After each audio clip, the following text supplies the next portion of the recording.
Hello friends, welcome to Naveen mom channel. வீடியோக்குள்ளே போகிறதுக்கு முன்னாடி நம்ம சேனலை சப்ஸ்கிரைப் பண்ணிவிடுங்க. இப்போ வாங்க வீடியோக்குள்ளே போகலாம். இன்றைக்கி நம்ம பிரெட் அல்வா எப்படி செய்கிறதுன்னு பார்க்கலாமா? அதுக்கு ஒரு நல்ல அடிக்கனமான கடாய் வச்சுக்கோங்க. கடாய் ஹீட் ஆனதும் அதில் ஒரு ஸ்பூன் நெய் சூடு பண்ணிக்கோங்க. அதில் ஒரு 20லேருந்து 25 முந்திரி போல் ஆட் பண்ணிக்கோங்க. முந்திரி நல்லா ரோஸ்ட் ஆனதுக்கப்புறம் அதை ஒரு பிளேட்டுக்கு ட்ரான்ஸ்ஃபர் பண்ணி எடுத்துக்கலாம். இப்போது அதே கடாயில் ஒரு 250 ml போல் எண்ணெய் சேர்த்துட்டு, நான் ரிஃபைண்ட் ஆயில் சேர்த்துருக்குறேன். எண்ணெய் சேர்த்துட்டு எண்ணெய் காஞ்சதுக்கப்புறம் ஒரு 1/2 பாக்கெட் ப்ரெட் சேர்த்துக்கலாம். நான் ப்ரெட்டை 4 பீசஸாக கட் பண்ணி வச்சுருக்கேன். ஸோ இப்போ இது எல்லாத்தையும் நல்லா டீப் ஃப்ரை பண்ணி எடுத்துக்கலாம். அதாவது கோல்டன் கலரில் வர்ற வரைக்கும் டீப் ஃப்ரை பண்ணி எடுத்துக்கலாம். நான் இதுக்கு மைதா ப்ரெட் தான் எடுத்திருக்கேன். ஸோ நீங்கள் மைதா எடுத்துக்க மாட்டிங்கன்னா நீங்கள் இதுக்கு வீட் ப்ரெட் கூட யூஸ் பண்ணிக்கலாம். நீங்கள் அல்வாவில் ஆயில் அதிகமாக வேண்டான்னு நினச்சிங்கன்னா இதில் பாதி கீ கூட ஆட் பண்ணி நீங்கள் டீப் ஃப்ரை பண்ணிக்கலாம். ஓரளவுக்கு நல்லா கோல்டன் ஃப்ரை ஆகிடுச்சு. இது எல்லாமே நம்ம இப்போ ஒரு பிளேட்டுக்கு ட்ரான்ஸ்ஃபர் பண்ணி எடுத்துக்கலாம்.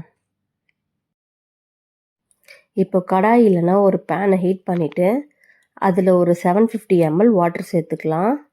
வாட்டர் நல்லா பாயில் ஆனதும் அதில் ஒரு 1/2 kg சுகர் ஆட் பண்ணி நல்லா கொதி வந்தால் போதும். பாகு பதம் எதுவும் தேவை கிடையாது.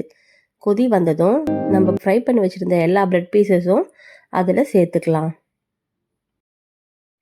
இப்போ நம்ம சேர்த்த இந்த ப்ரெட் பீசஸ் எல்லாமே அந்த சுகர் சிரப்பில் அப்சர்வ் ஆகிற அளவுக்கு நல்லா கலரி விட்டுக்கோங்க. ஸோ அது நல்லா ஊறி வரணும். ஊறின பிறகு இந்த சுகர் சிரப் எல்லாமே அந்த ப்ரெட்டில் நல்லா அப்சர்வ் ஆகிடும். ஸோ நீங்கள் கலரி விட்டுறது தான் இருக்குது.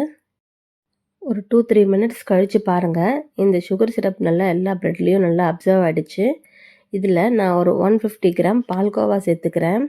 ஸ்வீட் இல்லாத கோவாவாக இருந்தாலும் ஓகே தான். எனக்கு சுகர் அதிகமாக வேணுன்றதால நான் ஸ்வீட் இருக்கிற கோவாவாக, அதாவது பால்கோவாவாக நான் சேர்த்துட்டேன். நான் பாதி பேக்கெட் ப்ரெட்டு எடுத்ததால் நான் 150 கிராம் பால்கோவா சேர்த்துருக்கேன். நீங்கள் ஒரு பேக்கெட் ப்ரெட்டு ஃபுல்லாக யூஸ் பண்ணுறது இருந்தால் 300 கிராம் பால்கோவா இல்லைனா கோவா நீங்கள் யூஸ் பண்ணிக்கலாம்.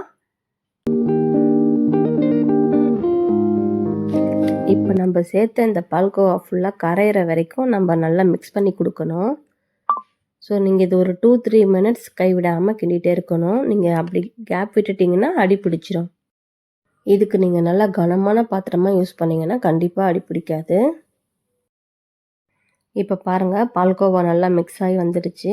இந்த ஸ்டேஜில் நம்ம வறுத்து வச்சுருந்த முந்திரியை நான் ஆட் பண்ணிக்கிறேன். ஒரு மிக்ஸி ஜாரில் ஏலக்காவும் சர்க்கரையும் நான் பொடி பண்ணி வச்சுக்கிறேன். அதுலேருந்து ஒரு 2 ஸ்பூன் நான் இது கூடவே சேர்த்துக்கிறேன்.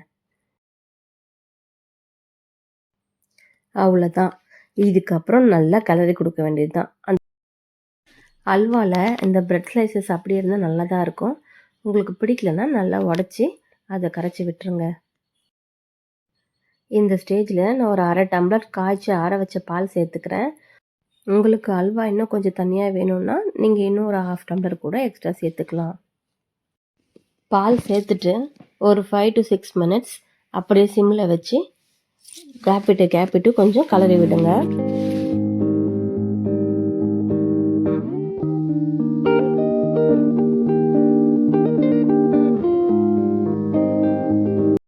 அவ்வளோதாங்க, அல்வா இப்போ ரெடி ஆகிடுச்சு.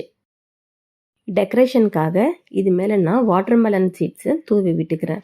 இது உங்களுக்கு சூப்பர் மார்க்கெட்டில் ஆன்லைன் ஸ்டோர்ஸ்லேயும் இது கிடைக்கும். ஸோ இது டெக்கரேஷனுக்காக இதை சேர்த்துக்கலாம். இந்த அல்வாவை பாருங்கள், இதில் தண்ணியும் அதிகமாக இல்லை, ஆயிலும் அதிகமாக இல்லை. ஸோ நான் கொடுத்துருக்கிற மெஷர்மெண்ட்டோடவே கரெக்டாக பண்ணிக்கோங்க. அவ்வளோதாங்க, அல்வா ரெடி ஆகிடுச்சு. வாங்க இதை ஒரு பவுலில் போட்டு சர்வ் பண்ணிக்கலாம். இங்கே பாருங்கள், எவ்வளோ எம்மி அல்வா ரெடி ஆகிடுச்சு. நீங்களும் கண்டிப்பாக இந்த ரெசிபி ட்ரை பண்ணிவிட்டு எனக்கு கமெண்ட்டில் எப்படி இருந்துச்சு சொல்லுங்கள். என்னோடய வீடியோ பிடிச்சிருந்தா மறக்காமல் என் சேனலுக்கு சப்ஸ்கிரைப் அண்ட் லைக் பண்ணிக்கோங்க. Thanks for watching. Bye bye.